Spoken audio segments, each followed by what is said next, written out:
Oke guys, di sini Desa Kroman masih banjir. Ini udah masuk, masih tengah malam, jam 9-an gitu. Ini tengah 10. Oh, banjirnya lebat banget ya. Banyak anak kecil yang juga bermain.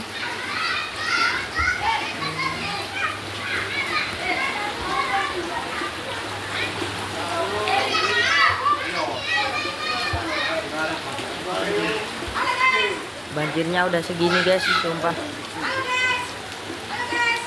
nggak expect.